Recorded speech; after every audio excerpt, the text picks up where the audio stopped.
Muy buenas tardes a todos y que muchísimas gracias. Yo estoy encantado de estar esta tarde con vosotros, que veo muchas caras conocidas y que es muy hermoso ver este mosaico, ¿no?, de tantos rostros y también aprovecho para saludar a vuestro nuevo conciliario.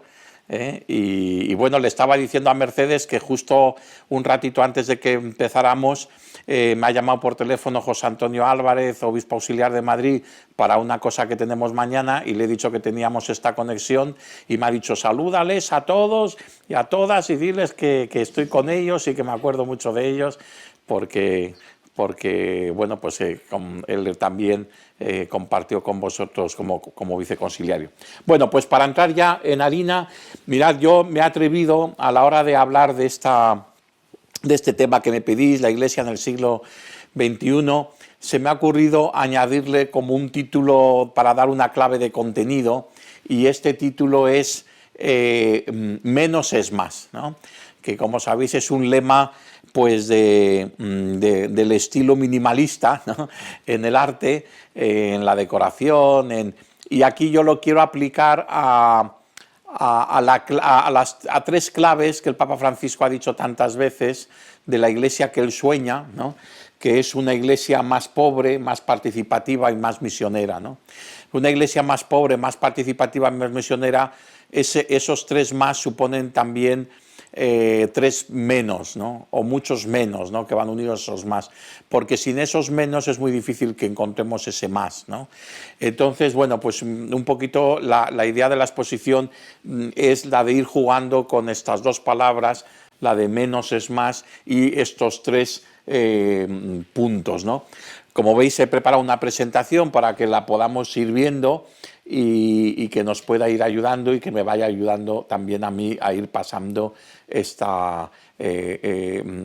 exponiendo esta ponencia, ¿no? La Iglesia que soñamos, una Iglesia más pobre, más participativa y más misionera. En un primer momento vamos a hablar de una Iglesia más pobre. En cada uno de estos tres puntos os propongo una expresión, es decir, un testimonio, una imagen, ¿no?, real, ¿no?, porque no podemos hablar de estas cosas en teoría, sino que son tantas realidades en las cuales podemos decir: aquí se realiza esta Iglesia más pobre, ¿no? Y en cambio podríamos pensar en otras donde dijésemos: pues aquí no es que precisamente veamos expresada una Iglesia más pobre, ¿no? Nos vamos a ir a lo positivo y en las expresiones, siempre que sea, pues eso, una Iglesia, expresiones de una Iglesia más pobre, más participativa, más misionera, ¿no? Entonces, bueno, ya veo que están, por ejemplo, conectados de Las Palmas, pues yo querría en la expresión aquí hablar de una experiencia precisamente en las Islas Canarias. La inspiración, un texto evangélico o un texto del Nuevo Testamento, no los vamos a leer, sino simplemente pues recordar por encima para no alargarnos, y luego lo que sería la parte más de reflexión de cada uno de estos tres puntos, que lo llamo implicación, porque de nada sirve una reflexión si no nos lleva a implicarnos, ¿no?, si no nos ayuda a transformar, a cambiar las cosas, ¿no? Y todos estamos llamados a unirnos al Papa Francisco en este proceso de una Iglesia siempre reformanda, ¿no?, una Iglesia que siempre está en continua reforma, ¿no? Entonces, en este punto, una Iglesia más pobre, la inspiración, la parábola del buen samaritano, la inspiración menos poderosa y más humilde, y muchas cosas más que luego explicaré. En un segundo momento, una Iglesia más participativa, ¿no? La inspiración, pues la promesa de Jesús de que estaría en medio de nosotros, ¿no?, Jesús en medio. También la de los Hechos de los Apóstoles, luego lo veremos, ¿no?, de las primeras comunidades cristianas. La expresión de una Iglesia más participativa, pues aquí se me ha ocurrido pues recordar un testimonio muy peculiar, muy original, la de los mártires de la unidad de Burundi, ¿no? Y una implicación, la implicación de una Iglesia más participativa, pues entre otras muchas cosas se trata de una Iglesia menos clerical y más sinodal. Y en tercer lugar, una Iglesia más misionera, ¿no?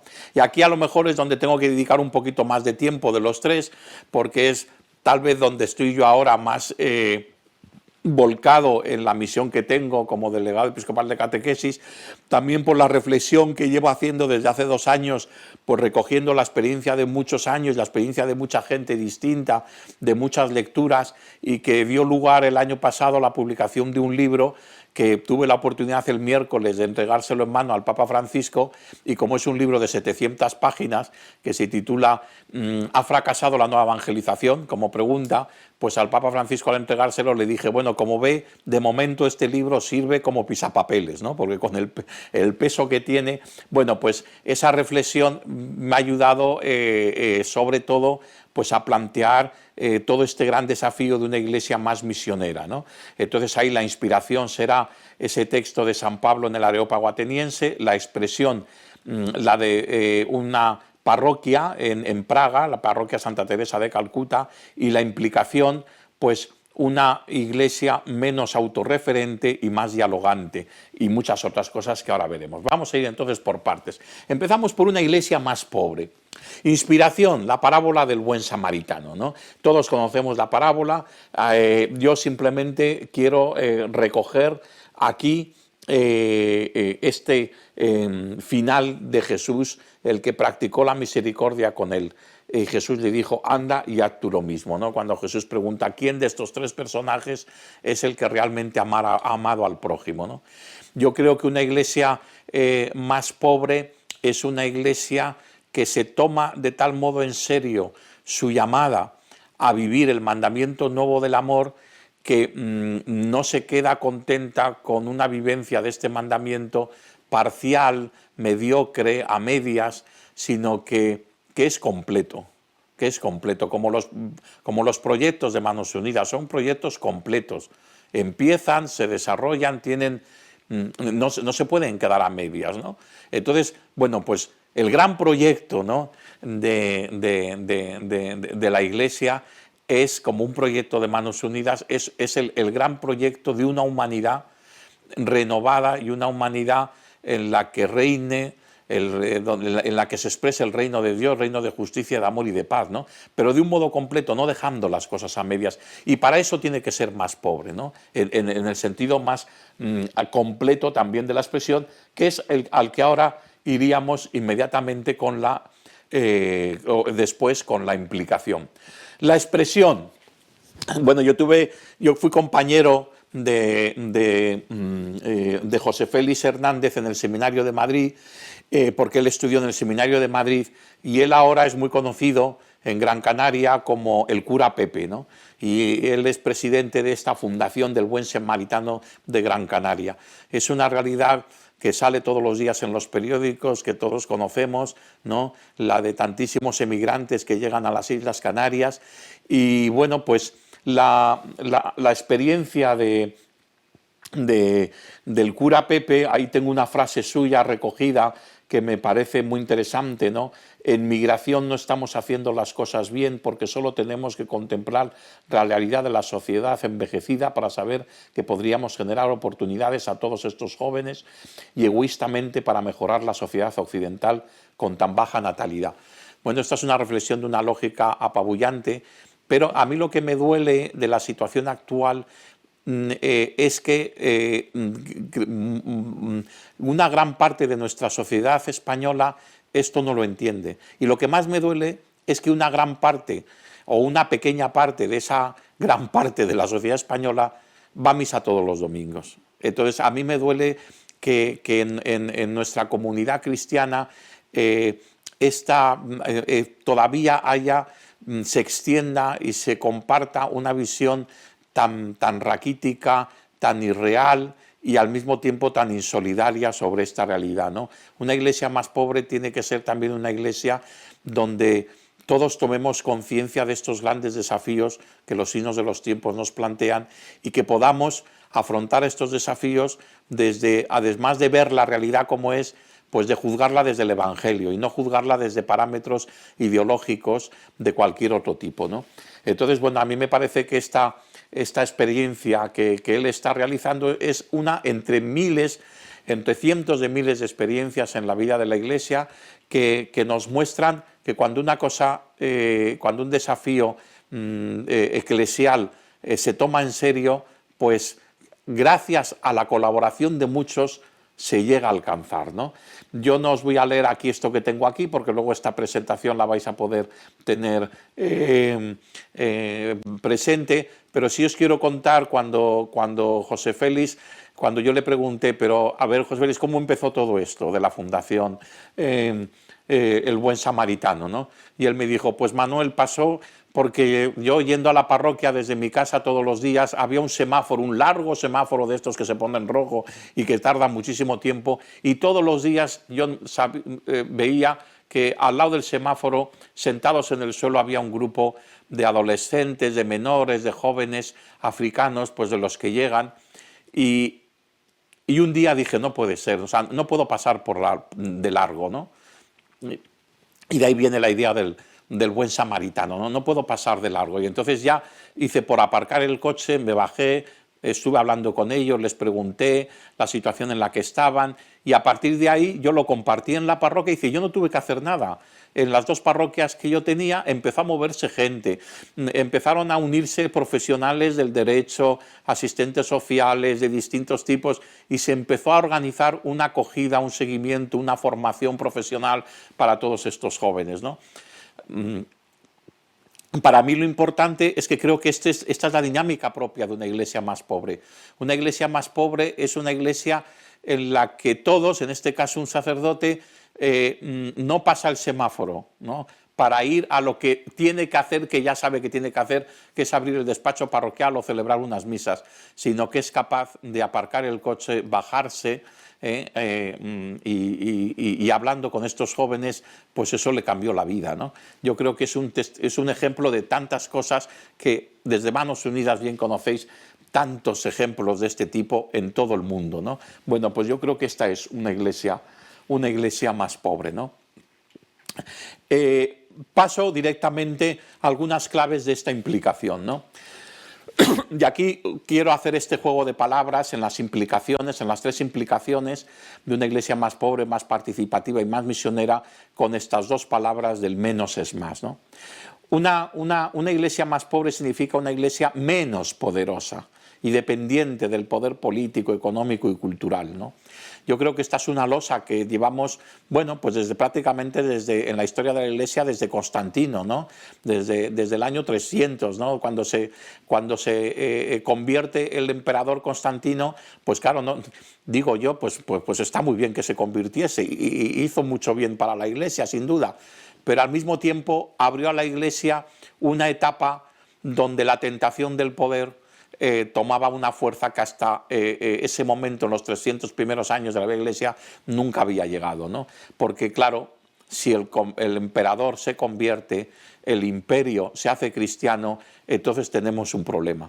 Y el problema es que llevamos 2000 años con pequeños imperios, con el nombre o con el apellido de cristianos, pero que eso no significa que se haya vivido las bienaventuranzas, que se haya vivido el Evangelio, y sí significa que ha existido siempre esta tentación de subirse a la facilidad del poder. Y esa idea de cristiandad, pues todavía pues en muchos permanece con toda su buena intención, pensando que con una nostalgia en tiempos pasados, pues ese es el modelo de iglesia, ¿no?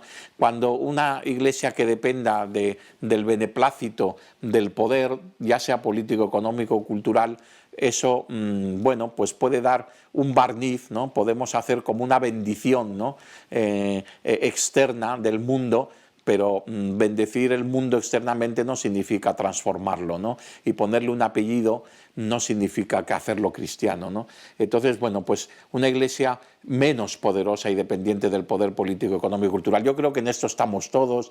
Gracias a Dios ya pues ni el Papa ni los obispos son grandes príncipes de la iglesia.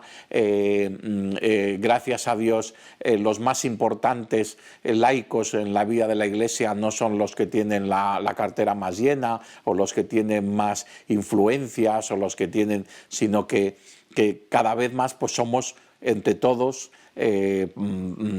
los que levantamos esta gran empresa que significa vivir la comunión y la misión de la Iglesia, ¿no? En cambio, se trata de una Iglesia con una presencia más humilde y que sea presencia humilde y fermento testimonial en las estructuras y movimientos eclesiales.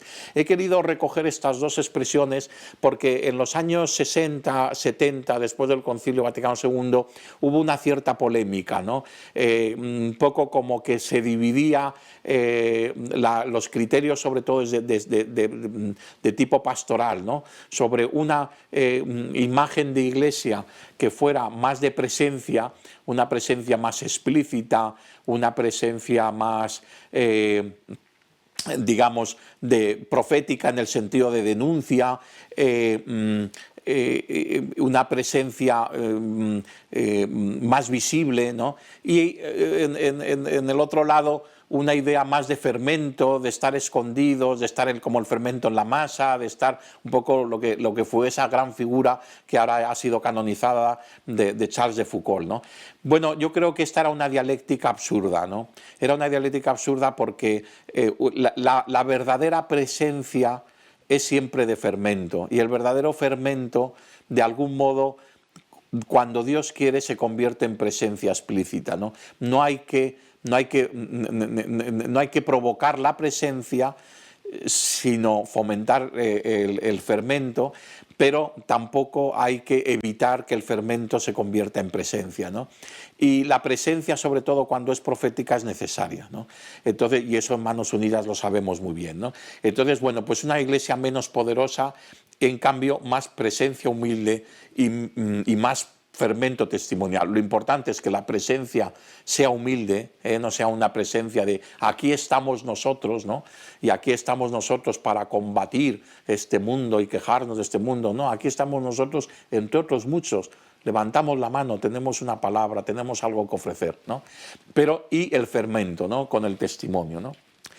Menos añorante de los tiempos de cristiandad, antes lo decía, y más libre, más atenta a los signos de los tiempos, ¿no? Una iglesia más libre, ¿no? Yo creo que en esto también estamos ganando mucho, pero todavía queda mucho por hacer, ¿no? Sobre todo porque en tanto en cuanto más avanzamos en esta dinámica desde el Concilio Vaticano II, de estar presente de saber discernir los signos de los tiempos, pues lógicamente más surge el cansancio de la fe del que hablaba Benedicto XVI, que nos lleva a decir, ay, en otros tiempos fueron mejores, ¿no? Entonces empezamos con las añoranzas, ¿no?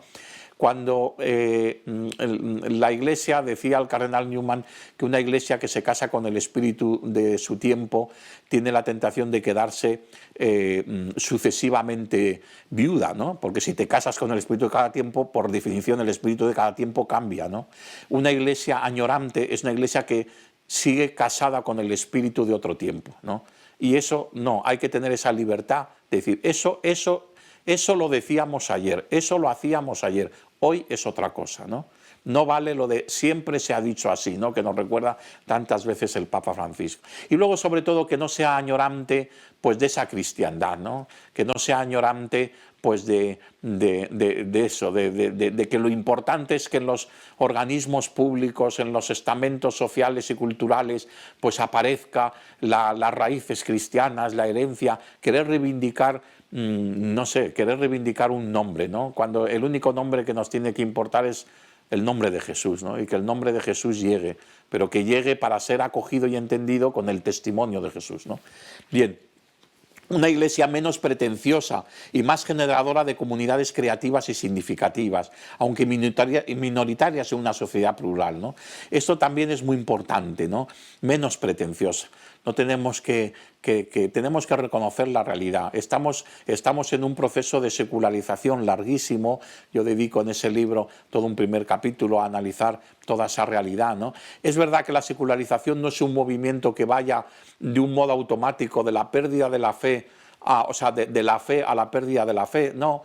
Es un movimiento que se va disolviendo más bien en una pluralidad religiosa, en la presencia, en la aparición de espiritualidades sin religión, bueno, en una variedad muy grande, pero donde siempre permanece la búsqueda de sentido, la búsqueda de trascendencia, la búsqueda de verdad, la búsqueda de absoluto. Entonces, pero es verdad que a lo que estamos llamados, ya lo dijo Benedicto XVI, siendo el cardenal Ratzinger, y le interpretaron muy mal en su momento, estamos llamados a vivir en comunidades minoritarias en la sociedad, pero que sean comunidades creativas, y añade el Papa Francisco, sí, creativas y significativas, ¿no? Significativas, es decir, testimoniales, ¿no? Bueno, pues reconocer esto, a lo mejor es lo que el Espíritu Santo quiere, lo que la providencia quiere que toquemos fondo en esa parábola para empezar de nuevo. Bueno, pues dejemos que y hagamos lo que tenemos que hacer y no andemos mirando si somos más o si somos menos, ¿no?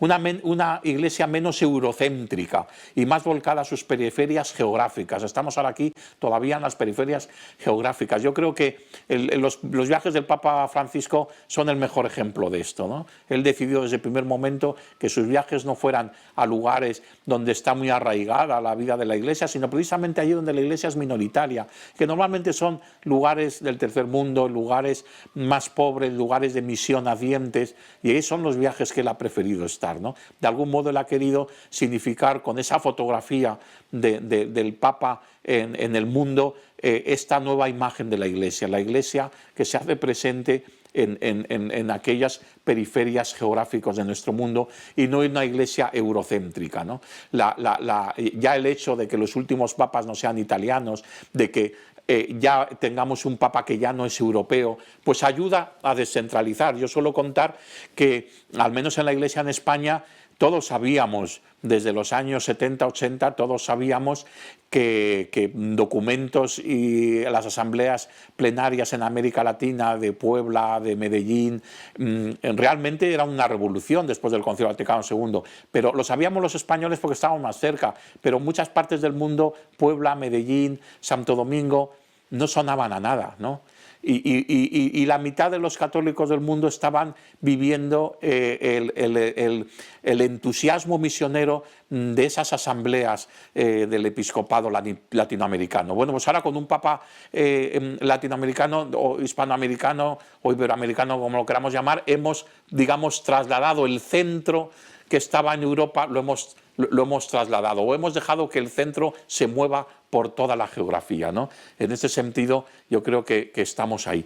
Y una iglesia menos elitista, más volcada a la opción preferencial por los pobres, que fue la clave desde el Concilio Vaticano II, y más presente en todas y cada una de las periferias existenciales, ¿no? He puesto ahí a la derecha esta definición del Papa de las periferias existenciales, ¿no? Me gusta ver que en estas periferias existenciales está con su carisma propio, en Manos Unidas, pero que están también tantas otras realidades de la Iglesia, ¿no? La Iglesia está llamada a salir de sí misma, a ir hacia las periferias existenciales, las del misterio del pecado, las del dolor, las de la injusticia, las de la ignorancia y prescindencia religiosa, las del pensamiento, las de toda miseria, ¿no? Bien, pues como veis, aquí hay muchos menos, pero son todos menos para fomentar más, ¿no? Menos que dan lugar a aún más, menos poderosa, menos añorante, menos pretenciosa, menos eurocéntrica, más elitista, para que pueda ser más pobre, es decir, más presencia humilde y fermento testimonial, más libre y atenta a los signos de los tiempos, más generadora de comunidades creativas y significativas, más volcada a sus periferias, tanto geográficas como existenciales, ¿no? Pasamos ya a una iglesia más participativa, a la segunda parte, ¿no? Como inspiración me parece que es muy importante esta promesa de Jesús, ¿no? Fijaros, y yo creo que desde la sensibilidad y el carisma de Manos Unidas nos ayuda mucho a hacer la comparación de dos promesas de la presencia de Jesús. La presencia de Jesús en la Eucaristía y la presencia de Jesús en los pobres, ¿no? Yo creo que hay una expresión en el Evangelio que es muy importante. Jesús en la Eucaristía no dice: tomad y comed todos de él, esto es como si fuera mi cuerpo, ¿no? Los teólogos dicen que esa es la transignificación, no la transustanciación. No dice esto es como si fuera mi cuerpo, sino esto es mi cuerpo, realmente yo estoy allí, ¿no? ¿Qué ocurre? Que cuando Jesús nos promete su presencia en los más pobres, pues también podemos creer que esta es una presencia de transignificación, ¿no? Pero Jesús no dice, cada vez que hicisteis algo a uno de estos, es como si me lo hicierais a mí. No, Jesús lo que dice es: a mí me lo hicisteis, presencia real, ¿no?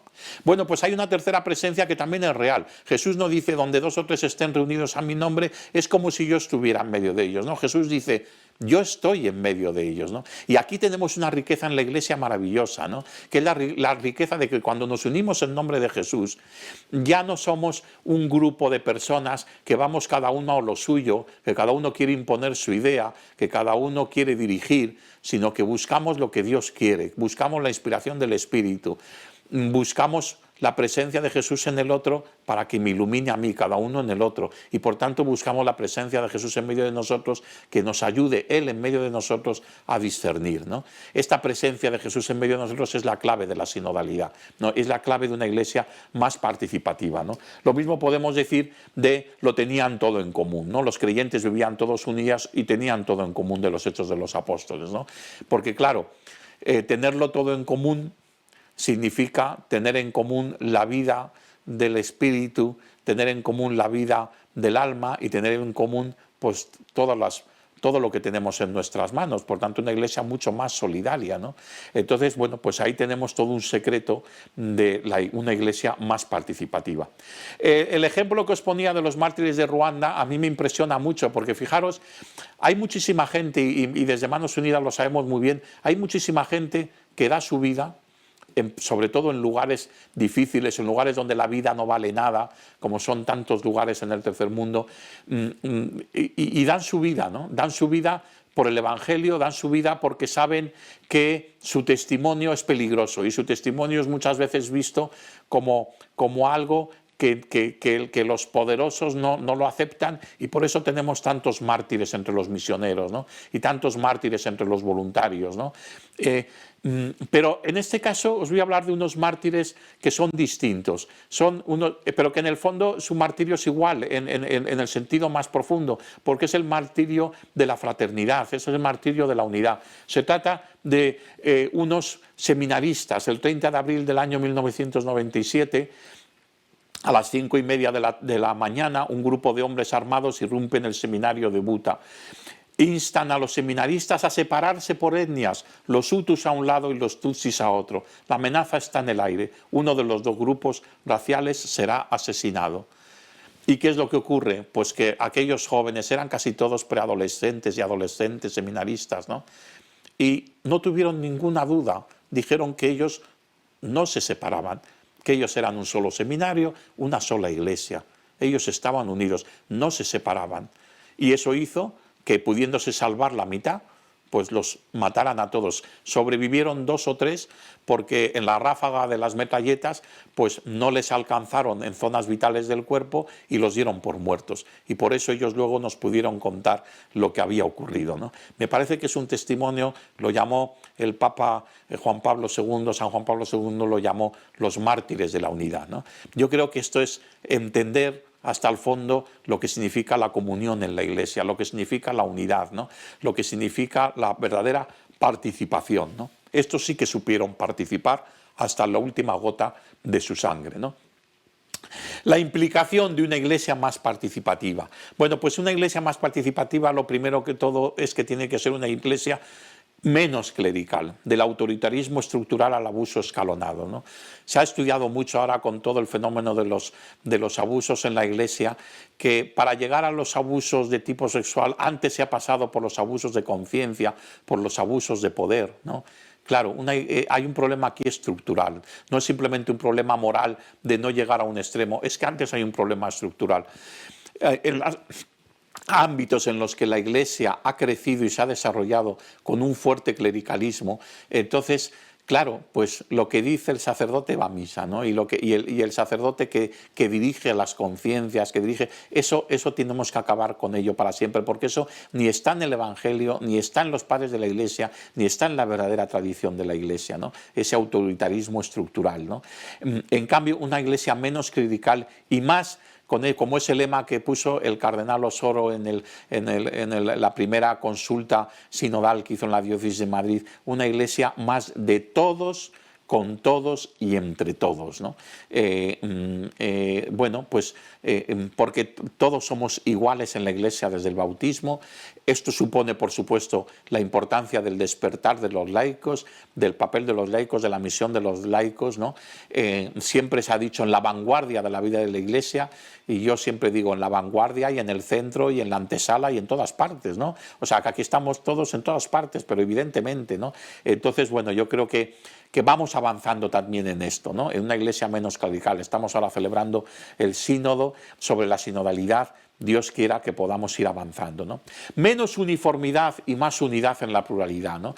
Siempre hemos errado en la Iglesia cuando hemos enterado que la comunión en la Iglesia, con esa perspectiva que había preconciliar de la Iglesia como sociedad perfecta, que se llegó a decir en el antiguo Código de Derecho Canónico, ¿no? Como que una sociedad perfecta, vamos, como sociedad es tan imperfecta o más como cualquier otra, ¿no? No, de sociedad perfecta nada, porque una sociedad perfecta se ideaba desde un planteamiento de uniformidad, todos uniformes siguiendo a los que mandan, ¿no? Una iglesia piramidal, ¿no? No, una iglesia que recoge esta dialéctica conciliar que pasa de la iglesia pueblo de Dios, por tanto basada en la realidad del pueblo elegido de Israel al pueblo de Dios que está extendido en todo el mundo, pero un pueblo formado por familias, por personas, pueblo de Dios, pero que como es de Dios es misterio de comunión, ¿no? Y de las estructuras de comunión, como nos pedía el Papa San Juan Pablo II en Novum Millenium Ineunte, esas estructuras de comunión que se crearon y se desarrollaron a partir del Concilio Vaticano II, esas estructuras son un esqueleto vacío si no hay una espiritualidad de comunión, ¿no? Una espiritualidad de comunión basada en valorar al otro tanto más como a mí mismo, en la escucha, en la acogida, en la falta de protagonismos de unos sobre otros. Bueno, pues esta espiritualidad de comunión, pero el gran paso que ha dado el Papa Francisco ha dicho, sí, se empezó con las estructuras de comunión, Concilio Vaticano II, Juan Pablo II nos propuso que esas estructuras sin alma no sirven para nada, espiritualidad de comunión, pero ahora hay que dar un tercer paso para cerrar el círculo. Esa espiritualidad de comunión tiene que llevar también a una segunda vuelta de cambios de estructuras, a una nueva metodología en la manera de trabajar en la Iglesia, que es precisamente la metodología sinodal, ¿no? Generadora de una cultura sinodal en la sociedad. Fijaros, vivimos en una sociedad en la que hace falta pues esto, también aprender de esta realidad, ¿no? Porque si no, hasta las propias estructuras democráticas se caen, ¿no? Bueno, pues nosotros tendremos que aportar, si lo hacemos nosotros mismos, esto a la sociedad, ¿no? Menos atomizada en marcas y franquicias, más comunidad de comunidades, más diocesana, más parroquial. No me extiendo en esto porque ya voy mal de tiempo. Más reactiva, menos reactiva y más proactiva, ¿no? De cara a la misión, ¿no? Bien, y por último, una iglesia más misionera. Había dicho que de esto era de lo que más iba a hablar y va a ser de lo que menos porque me voy del tiempo, ¿no? San Pablo en el Areópago ateniense, todos conocemos el texto. Yo simplemente os digo una cosa que les digo yo a mis alumnos en San Damas o en Teología Pastoral, en la asignatura que doy, muchas veces, siempre en un momento determinado de las primeras clases, les digo respecto a este texto.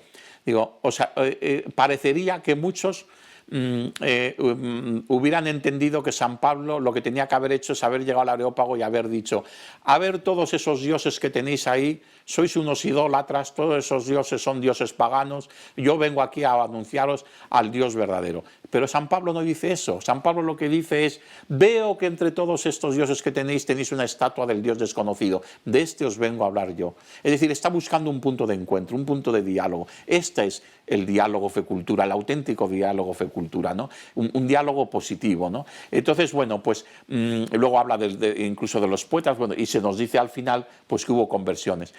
La expresión, la parroquia Santa Teresa de Calcuta de Praga, yo cuando la conocí en un congreso del equipo europeo de catequistas, me llamó mucho la atención porque tenéis ahí una foto, es una pequeña parroquia en un barrio de 200.000 habitantes, en el único país del mundo con un 99,5% de ateos declarados, ¿no? Y esa parroquia, ¿qué es lo que hace? Pues presencia. Es una parroquia en la que lo que se ofrece es, mi propia estructura de la parroquia es como una gran cafetería con espacios amplios, proyectos culturales que se ofrecen. ¿Y qué pasa? Que entre todos esos proyectos culturales, cursos, pues también hay de historia de la Iglesia, del Evangelio, de la Sagrada Escritura.